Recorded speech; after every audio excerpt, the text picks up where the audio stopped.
కట్టే పరిస్థితి ఈ రోజు మొత్తం రాష్ట్రంలో ఉండే వైసీపీ వాళ్ళు నిజం చెప్తానా 2024 ఎలక్షన్ రిజల్ట్ వచ్చిన రోజున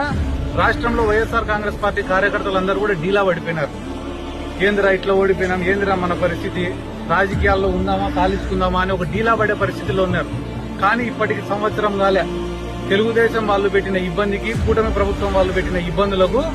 ఈ రోజు వైఎస్ఆర్ కాంగ్రెస్ పార్టీలో ఎంత చైతన్యం వచ్చిందిరా అంటే, ఒంట్లో ప్రాణం ఉంటే చాలరా జగన్మోహన్ రెడ్డిని ముఖ్యమంత్రిని చేసుకుని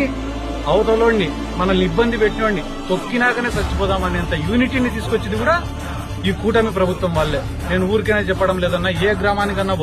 నిరుత్సాహంతో డీలా పడిపోయిన ప్రతి ఒక్క వైఎస్ఆర్ కాంగ్రెస్ పార్టీని ఈ రోజు లేపి మళ్ళా ఉత్తేజపరిచినది ఈ కూటమి వాళ్ళే అని చెప్పి ఈ సందర్భంగా నేను తెలియజేసుకుంటూ, ఎన్ని కేసులు పెట్టుకున్నా, ఎన్ని అరెస్టులు చేసినా కూడా ఈ రోజు వైసీపీ వాళ్ళైతే కానీ డిసైడ్ అయి ఉన్నారు జగన్మోహన్ రెడ్డి గారి కోసం కష్టపడాలా, రాష్ట్రంలో మళ్ళా ఒక్కసారి మంచి పరిపాలన తీసుకొని రావాలని చెప్పి